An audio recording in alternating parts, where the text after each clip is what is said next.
Welcome to another event at LikeMinds Community Hood. And, I'm really excited to welcome you all for the new year. I'm like we were talking the other day, I'm sure this year 2023 is going to be finally the year where, we have a head start where a lot of brands are already, aligned on, the value of community and, either they're creating their own communities or they are collaborating with different independent communities as well.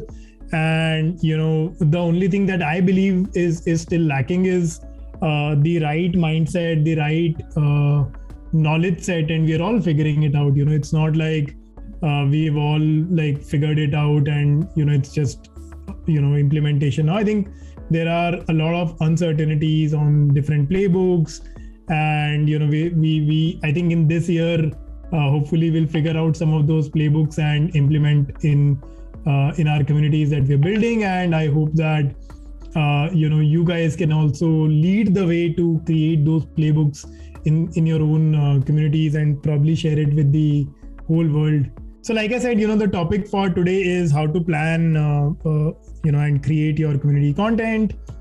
I think there are two layers through which we want to see the right type of content. One layer is whether the content is being shared externally or internally. So for example, in terms of external content, we've seen the content is a little bit more generic, focused on brand building and giving audience glimpse of the community, whereas the internal content is a little bit more informal, more detailed. People share experiences of their own.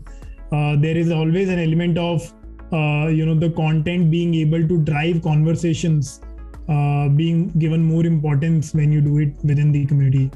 So this is one layer. The other layer is whether you create an original content or whether you curate someone else's content.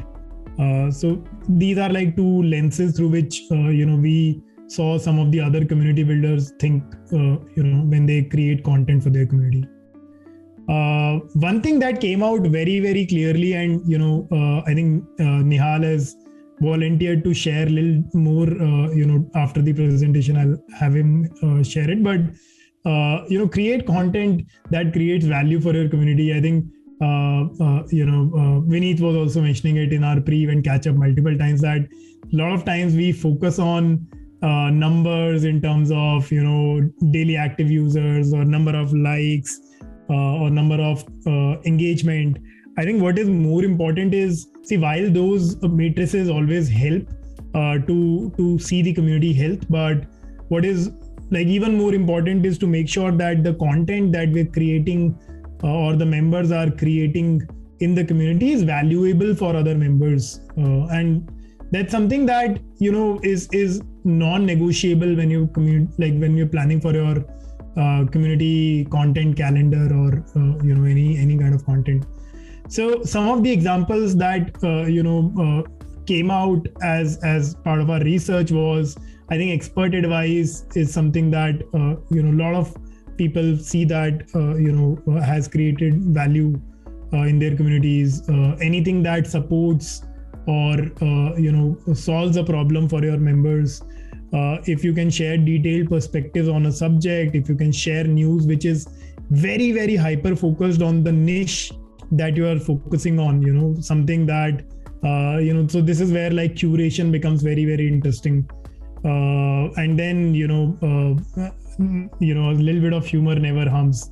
So these were like some common topics that people suggested, but every community has its own set of content that would resonate with their members, and the best way to do it is to ask your members, go back to them multiple times, and figure out what is right for them, what will create value for them, rather than what will get likes.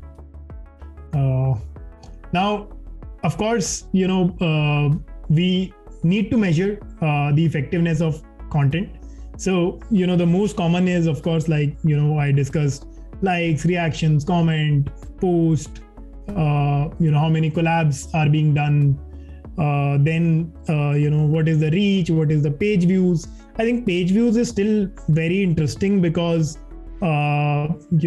especially when if it's a brand community, because a lot of times it directly relates to the amount of people who are checking out your community and or any of the resource of your community, and that could translate to a lot of business goals. But more important is the quality, which generally there are things like NPS, feedback, like nothing beats one-on-one calls. How many testimonials are you getting? How many success stories are you able to generate? And then conversion, especially again for a brand community, how many leads are you generating? How many referrals are you getting done? Are from the content that you're creating. So these are some of the ways to measure the effectiveness of content. Now, a very common ask from different community builders has been, how do we enable members to contribute to creating content?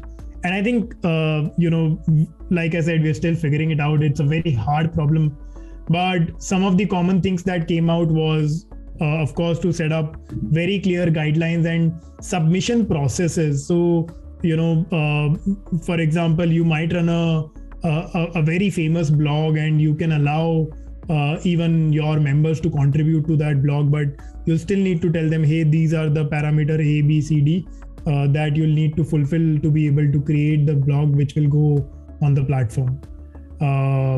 Or you can, it is very, very important that you call it out very clearly to your members that you want their contributions, you want their suggestions, you want them to contribute. You could, of course, recognize and reward your members who contribute. I think this is something which is very, very important is there are certain low-hanging formats like polls and events which are naturally more engaging, where naturally your members will give more input than the other formats. So if you use these formats, there are certain members who will, cross the the barrier of friction, or rather friction of starting to contribute. So let's say if you do an event like this and enable some of the members to share their views on it, it can actually help them to feel that, hey, I can also contribute to this community, and then you can introduce harder asks for them. Similarly, poll is something which is very easy to contribute to for a member, and these are some of the things that you can start with. You can also give them resources or tools to help them create content. So for example, a lot of times we do these workshops where other community builders come and present, or even community deep dives. So we literally a lot of times sit with them, help them improve the content, and that's very important for them also to know what will work, what will not work, because your audience. So just helping them out with the resources and tools also enable that culture of creating content through your members. And then just start programs.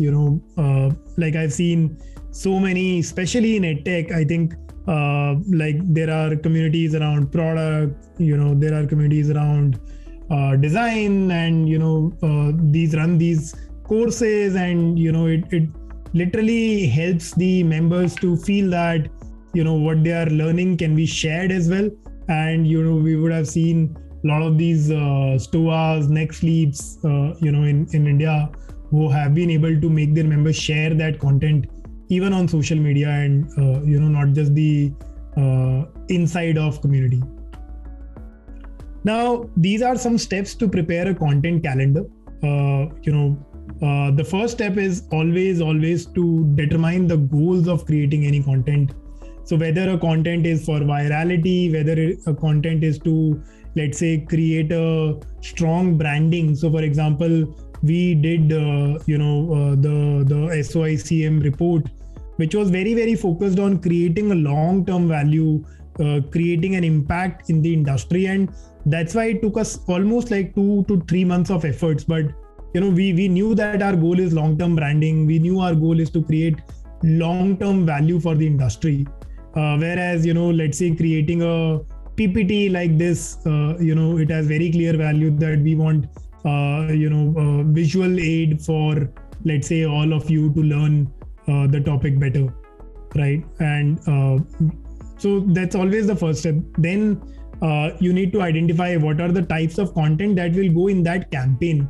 So don't think of content as an isolated content always. It is generally a part of a campaign. So when you start a new series, you have to create some level of series of posts or series of content which is very important for propagating the value or the campaign better. And you could choose whether you want to share that content on social media in format A, and again different social media will have different format. So for example, an Insta will be image heavy, a LinkedIn will be generally text heavy, blog of course becomes much longer, newsletter is a little more personal when you type it out. It will always be dependent on where you are posting that content. Then you think of the content schedule, where you decide what is the frequency of content, what is the timing of content when you will post it, and then you create, of course, along with that content, you create text as well as visual calendar. Then you assign tasks and deadline for yourself or someone else in your team to have that content ready. And then you sort of with the final content, you review and adjust your content. A thumb rule is, I think the minimum you should have your content calendar ready is 2 weeks. I feel so, but for some people with lesser resources or anything, I think 1 week advance is the minimum you should be ready for your content with your content calendar. Of course, there will be certain type of content which will require you to, let's say, come up with something along with a trend, and some of those will have to be created instantly. But I think 80 to 90% of your content can be created in advance. What it does is it actually helps you to not feel tired, by or monotonous by doing the same thing every day. You can literally sit for a day or two and create content for 1 or 2 weeks together. And I think that's the right way to do it. You get enough time to think it through, and you're not rushing, and you can change things even after that. So these are some of the basic things. Like, this is a sample content calendar, how we do it, within the Community Hood platform inside the app. So for example, we have this plan where on Monday this will go, on Tuesday this will go, and who will post, what is content, who is responsible for it. So yeah. Now, again, this is something important, that when we are creating a community, the in community content, especially like every community builder wants that most of my content should come from the members. But when you are either starting a community or revamping a community or reviving a dead community, it is very important to seed content. Either by yourself or through your inner circle members. Just make sure that you have the right set of people and right set of accounts to seed that content. A lot of times you may have to use a dummy account as well, especially if you're creating a brand community. Like we've seen Nishkash talking about in past roundtables that MPL actually did that very often, that they used to set examples of what type of content should be posted in their community through some of the admin accounts and dummy accounts. So that is very common, very important, when you are trying to change a behavior. And what better than inner circle? You have certain members where you have that relationship where they want to contribute by let's say just getting inspired from the vision and the value you want to create for the industry, and they also want to create for the industry. These are some of the ways that you can seed content. Last section, some of the examples of content done right from different communities. I think pepper content, again, this isn't like this was discussed in one of our panel discussions where we learned that Pepper did a very amazing campaign where they created one hashtag, and because they had so many content creators, they could get the initial traction going. And because of that, a lot of new content creators discovered that, hey, a lot of other content creators are already using this hashtag. There must be something interesting around it, and they also sort of got to know about Pepper content. Then I think Leap Club does it really well, that their members share their event experiences and testimonials often. I think Next Leap also does it. Stoa also has that. So a lot of these new age community-led organizations have been able to make their members share their events and experiences. So do check out these examples, their LinkedIn IDs or LinkedIn handles or other social media handles, on how they talk, what have been the different ways for them to be able to do this. Then I think, and we'll come back to this in a little more detail. Nihal has actually created a slide for this, but he talked about how 91 Springboard created a survey to figure out what are the different types of content that will work for their community. In fact, we also did a very similar thing at Communityhood when we were running out of topics, and we reached out to a lot of our members one-to-one, very personally, asking them what challenges are they facing, and that literally gave us about 50 topics for different events that we could do in future. Now, this REA group interviews community members very often. You would have seen Humans of New York as well, Humans of Bombay, where they would just reach out to their members, very, very nicely conduct these interviews and share their stories. Then Glossier, very, very commonly prompts their customers to share pictures with products. I think we've seen a lot of D2C brands being able to do that. Then GrowthX, again, a local example, they curate their newsletters with mention of content which is being discussed in their Slack channels, so that they could tease the potential audience about what kind of things are being discussed inside their community. Now I'll open the stage for Nihal first.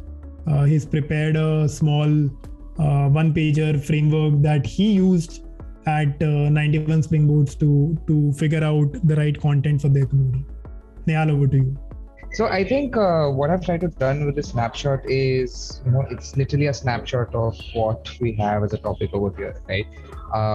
And you can feel free to take a screenshot of this, or I'm most likely going to put it on my LinkedIn also, so you can pick it up from there. So how do we see basically when we were at 91 Springboard also, right? And in general, your community in itself has its own needs and wants, be it in terms of topic, be it in terms of sorry for disturbance, I'm in the office, so it happens. So yeah, in terms of community, they have their own needs and what they would like to have, what to know about, and that you can kind of source from a lot of different ways. So one of the things that we did, of course, was survey forms that we asked people directly, hey, what would you like to learn about? But apart from that, we know how difficult it is to get people to fill forms. We actually went up to them and had one-on-one conversation that tell us, what are your current topics of interest, what would you like to know? And we used to do events at that time also, so we take some feedback from there and keep an eye on current trends also. Now from there, we would get this list of topics that we want to focus on, right? I mean, let's take an example. We had a bunch of topics, A, B, C, D, E, F, G, H. According to each of those topics, you would figure out what format would work the best for it, right? So there would be certain things that would go well on a roundtable discussion. There would be certain things that would be better if one expert spoke around it. Some would go better on a one-on-one discussion, or some could go better as a blog or a newsletter. Now, those topics we had to source, right? Now, your major source is actually from the community itself, right? Inside the community, you would have people who can talk about it. So you find those experts and try to get them to speak, or you just pool people together who have certain limited experience and thoughts around it, and then you can get them to share their experience. Or we can also keep an eye in the community itself. They might have already posted stuff out on their personal handles or somewhere else. So you have a chat with them that, hey, you've really shared your insights so well over here. Why don't we bring it to the community and you get to speak and you can share your experience. Now, when you kind of start not be able to find topics which could be covered by your community, you then start looking outside the community. Now, this is where your experts also come into play, right? You can call in experts from outside that, hey, sir, we need your expertise over here. Or you could also go ahead and make partnerships over here. This is a great opening for partnerships because let me take an example. When the topic of NFTs came up, we actually went out and partnered with a particular community, in fact, who were great experts at talking NFTs, and they were a digital artist over there. Now, for them, it was a great exposure to a new kind of audience to talk to, and for our community, it was a win that they had topics that could be given in a better feedback. So that's why you should source a little bit from outside also. And then at the end of all the events, of course, definitely take feedback, not just on the event itself, but in the future what they would like to attend to. And then again, the loop goes from the start itself. Cool, awesome. Thank you so much for attending, everyone, and I'll see you again in about a couple of weeks. Thank you. Bye. Bye, guys. Everyone.